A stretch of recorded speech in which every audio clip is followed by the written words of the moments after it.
Who else thinks it's time for me to make a new intro? I think it's time for me to make a new intro. I think that old one's getting kind of stale, so I might have to work on that sometime. Yeah, anyway, non sequiturs aside, this is Trevy the Great here with another Warhammer 40,000 battle report. Bam, bam, bam, bam, bam! Here's a beautiful picture of my Storm Maven for you guys to fawn over as I talk a little bit about what's going on right now. If you follow me on my blog or other mediums, you might know that I have started taking new projects again, new commission projects for Trevy's painting table, so let me know if you are interested. Hit me up all hours of the day. Any day of the week. You can shoot me an email, or you can hit me up on Skype at Trevy the Great. So that's news and goods from that front. This is going to be a battle report, actually a series of battle reports, 2 battle reports, from a campaign that the game club here on campus is running, and it's a campaign. Yay!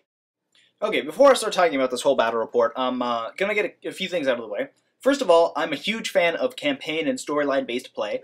Obviously, GW has come out and said that their games are based on this sort of play style, and that's what they're for. That's what they're designed to do, and the majority of players do play that way. Now, on the other side, on the other hand, I am also a huge fan of being able to throw down with relatively balanced armies and play a decent game and be able to, both sides have fun, and one side coming out the victor through skill, a combination of skill, luck, because it is a dice game and there is luck, and just strategy. I think the perfect war game would be one that was based completely on strategy. Now, I could go on for a long time about this, and I actually recorded this a couple times because I ended up going for 10 minutes on game balance and all the philosophy behind it and what I think of it, but I'm not going to do that. I'm just going to talk about this campaign. Now, the way the campaign works is that each player is given one territory, and each territory gives them a certain bonus to their army. Now, every player starts with 1,500 points, which they have to split between an attack and defense force. The attack force can go out and try to conquer enemy territories by playing a series of 3 games. Now, my first gripe with this these rules is that playing a series of 3 games is really boring. I like playing people and then winning or losing, see how it goes, and then being able to play the next person and move on. But I ended up playing the same person over and over again. As you could probably guess, it didn't go well for them. I don't think they enjoyed it very much because it was, just a Blade Angels army beating the crap out of their Tau army, and that's how it rolled. So, didn't feel that great about winning, but what can you do? Anyway, so as I said, each player gets a certain territory. Now, this was the first week of the campaign, so each player could use all of their 1,500 points to make it an attack force, and then that attack force could go off and conquer unconquered territories, and they would have to fight another player over it in, again, another series of 3 games. Now, the other thing about this was the force organization chart was all screwed up. It was obviously the minimum of 1 HQ, 2 troop choices that you have in a normal game of 40k, but then you could have a maximum of 2 HQ, 4 troops, 1 elite, 1 heavy support, and 1 fast attack. Now, the difference is that the territories that you could conquer would give you bonuses to your force organization chart or your points limit, one or the other, depending on what territory you conquered. So, like, you could conquer an administration sector and get another HQ choice. You could conquer or a special character. You couldn't have any special characters normally.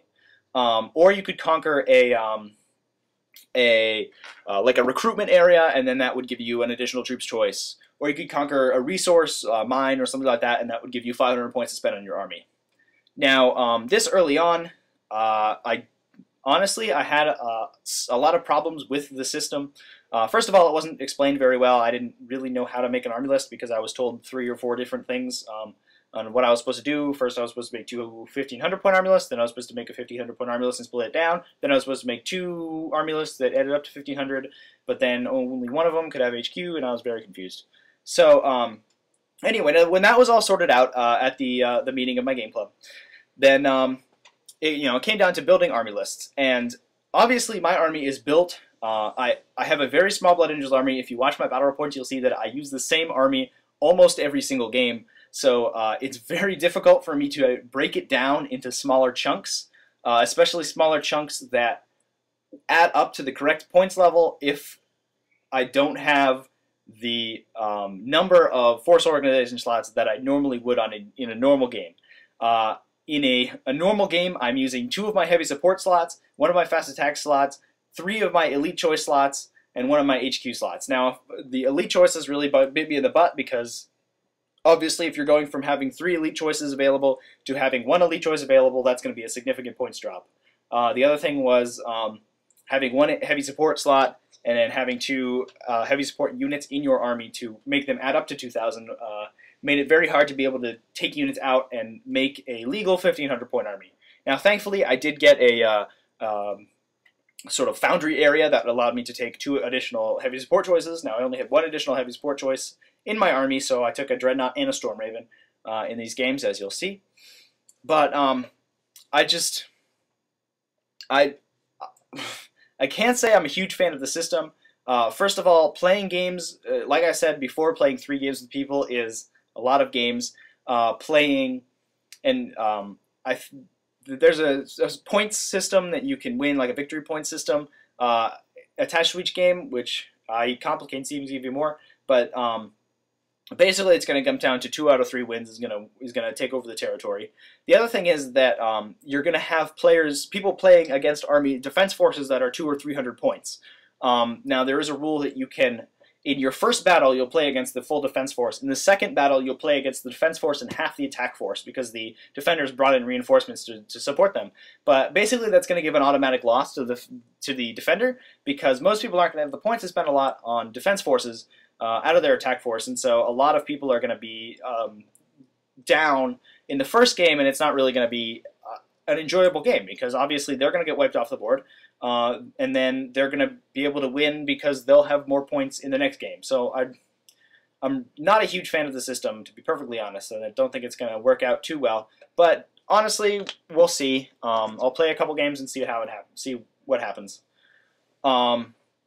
But yeah, so let's dive into the actual game. I think I'm done griping about everything because I am a little bit of a complainer. So you guys can your ears can take a break from me complaining about everything, and we'll just dive right into a good old pair of games from 40K. Fuzzy picture alert. Sorry about that, guys. I was a little off my game anyway in terms of picture taking for this event, so you'll have to bear with me on that. So this is the deployment phase of the first game that I played. Now, this was against a Tau player. Now, in his defense, I know that sounds sort of condescending, but he was he is an Imperial Guard player who was playing Tau. Now, I had a couple problems sort of with this situation because this player, this individual, was he was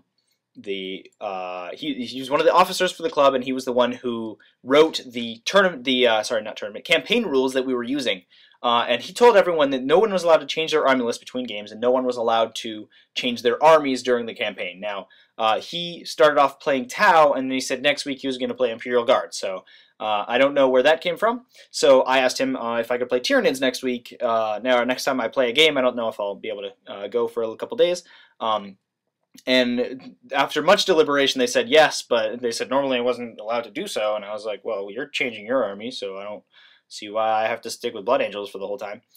So anyway, that's how that's going. So what my opponent's running in this particular army is 3 Devilfish full of Fire Warriors. They got a couple Carbines in there, a couple Shashuli.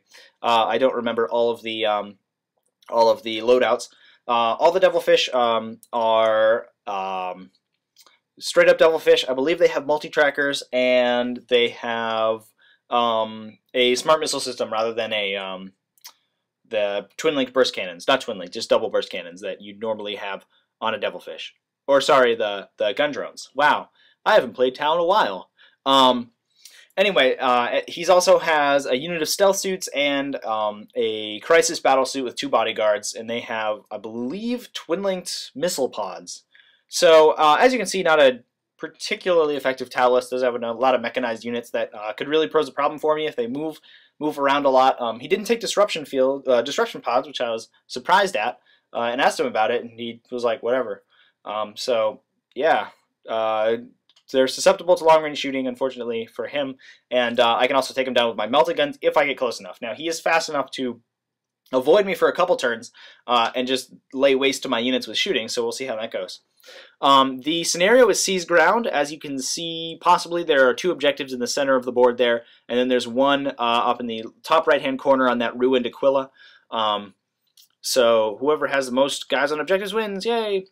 What I'm running in my army, because there are weird force org rules, and this was the first day of the campaign, so they allowed us to run a full 1,500 point force rather than a attack and defense force. What this allowed me to do is run 3 jumping assault squads. Sorry, I forgot the jump pack assault squads with Meltagun, Flamer, Power Sword, my normal build, and then I ran a Reclusiarch with a jump pack to join one of them, 2 Sanguinary Priests with jump packs to join the other 2, and then I have a Storm Raven in reserve with a unit of Vanguard Veterans, 5 strong with a Meltabomb, and a Dreadnought. So that's going to come in later on and hopefully pop some of that armor with its range shooting and drop some guys in my opponent's backfield and just take out threats that develop later on in the game. So those are being held in reserve.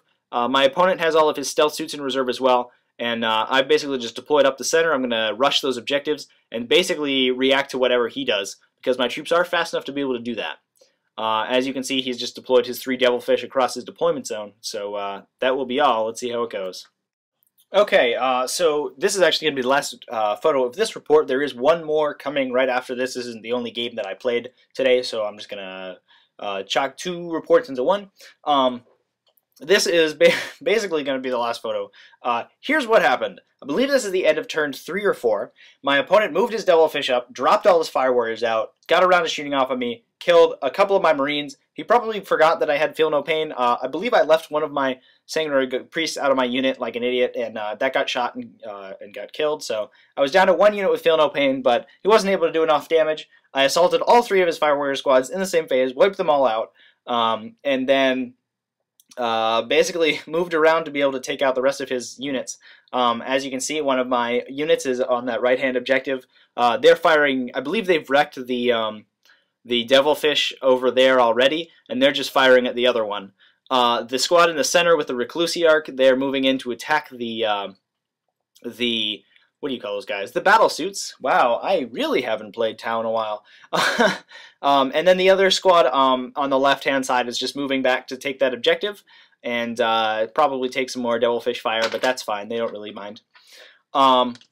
What ended up happening is my opponent assaulted me with his commander and his battle suits because he knew he was going to be assaulted next turn, so I figured he might as well get the assault off on me. He killed 1 or 2 guys, and then I believe was wiped out in subsequent phases by the Reclusiarch and his buddies.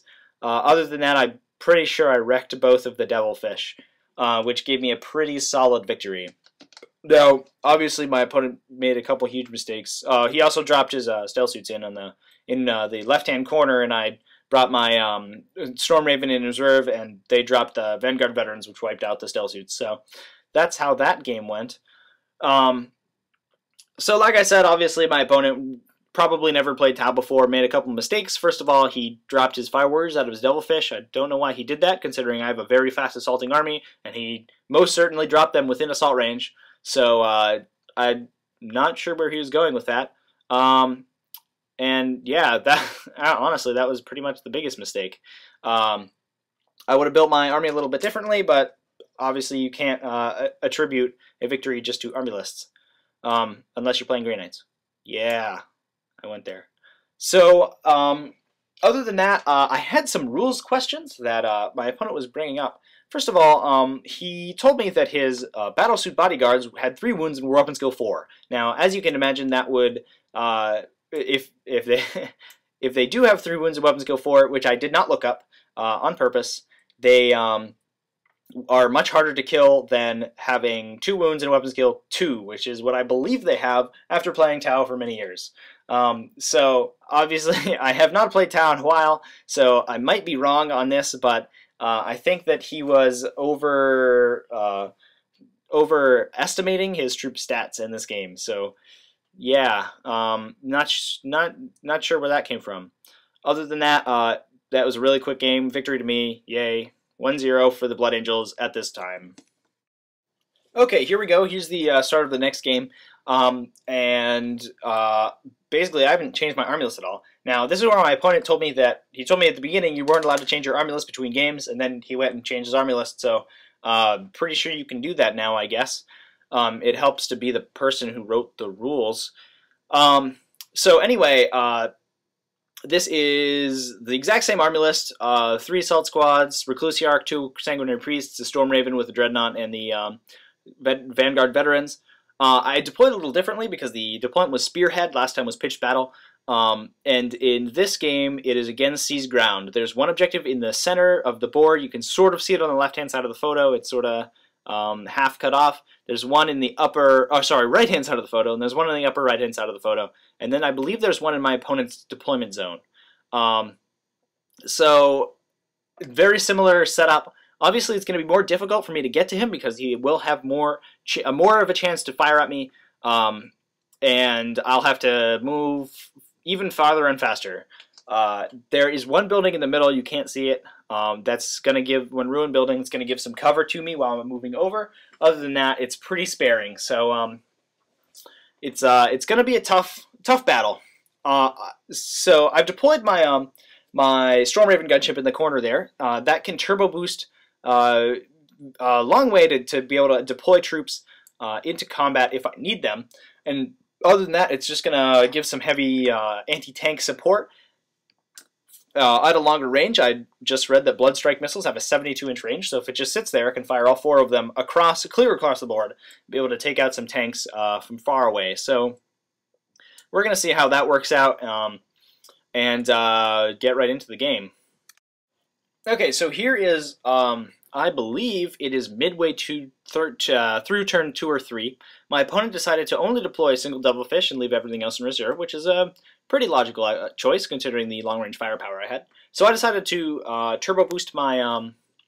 no, that's incorrect. No, I decided to stay there with my my Storm Raven. I think I saved my Blood Strike missiles and I fired my last cannon at the Devilfish in my opponent's deployment zone, not pictured. And that, I believe, shook it, but not much more than that. Other than that, I just moved my troops up and basically spread them out a little bit more to stop my enemy from deep striking in there because he did have a lot of deep striking units and I didn't want him to drop onto those objectives. Now, in my opponent's turn, his first turn, he basically moved around and didn't really do anything because all he had was Devilfish. In his second turn, he did deep strike in 2 of his units. He deep struck in his Crisis Suit Commander and their battle suits, which were now equipped with plasma. Funny how that works.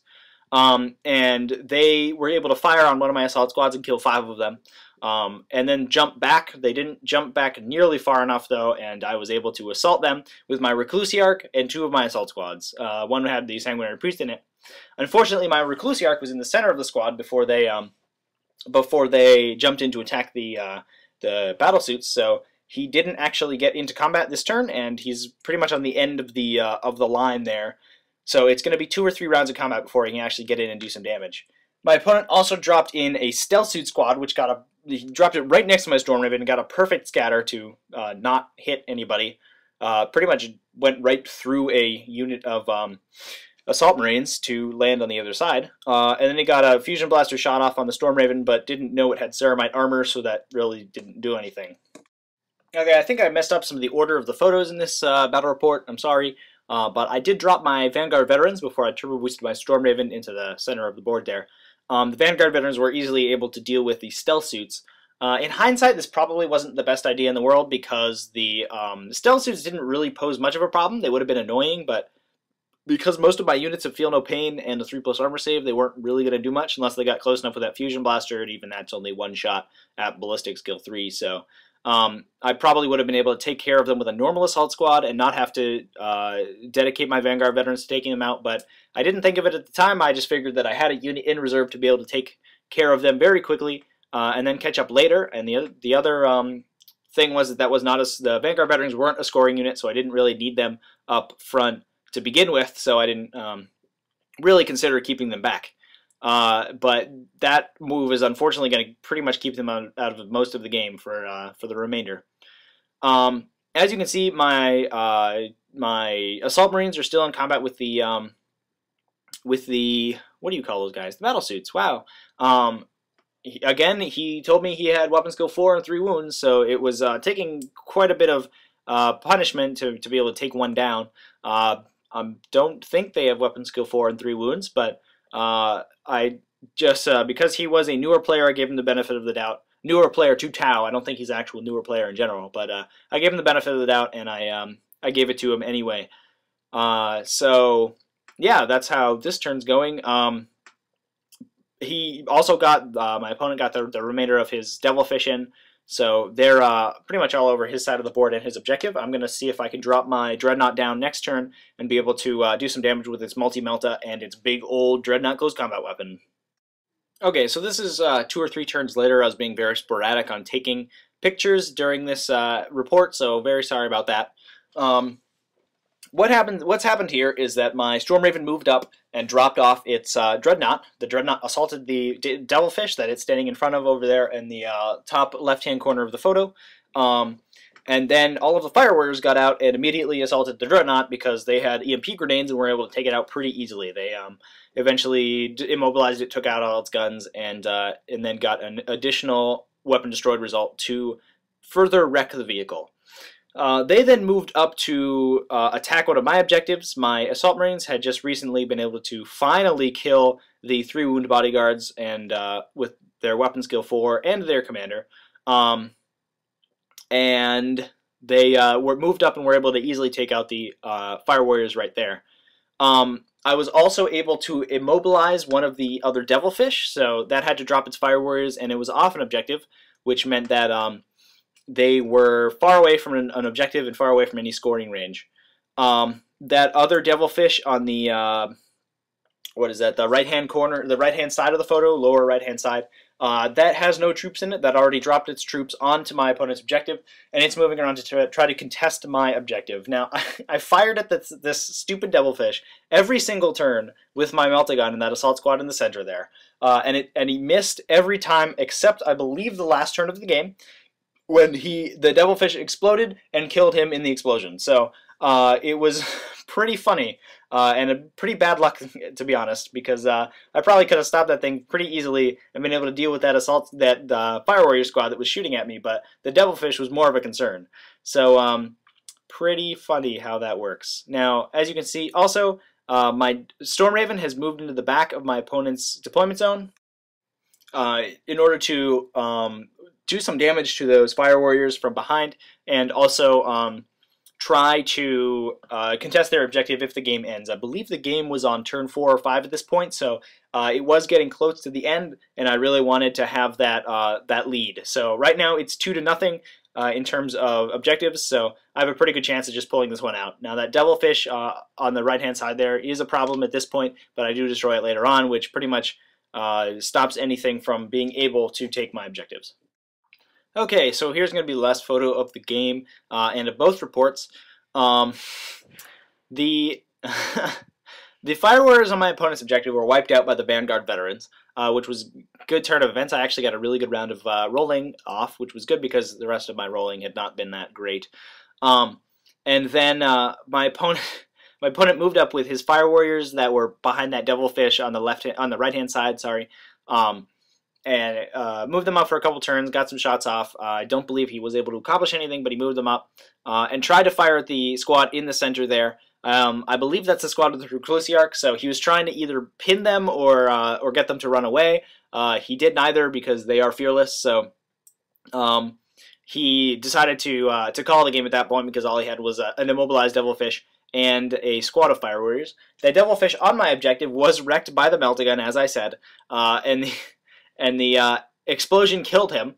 Now, the squad failed their morale test after losing a model and started running off the board. I did read the rules for A Nation Know No Fear because this doesn't actually come up that often. And they They do rally immediately in the next turn, whether they're below 50% or not, even though there's just one model left in the squad along with the Sanguinary Priest. So they decided to rally, not that it would really matter. And my opponent went on to complain about how broken all Space Marine armies were. So guess that's how he feels about it. But yeah, that was the game. That gave me a 2-0 lead for this particular territory in the campaign. That gave me the territory because there was no way my opponent was going to be able to claim it back. It was a whole point system, and I just had more points than he could possibly get in another game. So he called it there. Now, the way I've probably been talking about this report, I've probably been talking about my opponent in a disparaging manner. Now, I don't mean to say that he was a bad opponent. It was a great game, especially the second game was really fun, full of really funny moments. He actually beat my Reclusiarch in combat a couple times with the Tau Commander, which was a weird occurrence. And he was a newer tower player, so his army list wasn't that great, and his grasp of the Tau rules wasn't that great either. So I can't really blame him for getting some of his rules wrong for his battle suits. I didn't look them up, as I said. So he might have had them wrong the whole time, and I'm just complaining and being grumbly about it. But it was a great game to my opponent, and I'll probably be back in a couple weeks for the rest of the campaign. Now, I did get the go-ahead to play Tyranids the next time, not because I feel that Tyranids are a more powerful force in this sort of scene, but my Tyranid army is much more flexible than my Blood Angels army. Tyranids can make a much smaller base army than Blood Angels can, which will let me use more points and allow me to have a greater range of models that I can use to be able to take on all comers, basically. So, and the other thing is I've been playing Blood Angels for a while recently, and I really just want to play some Tyranids. I just bought some Tyranids on eBay, some Biovores for really cheap, so that was really cool that I did that. Wow, this report is really long also, so a lot of people probably won't listen to it because it's ridiculously long, but I hope that those who did enjoy it. Sorry for blabbering on about whatever's going on. So, yeah, there it is. That's my battle report. Trevor the Great out once again.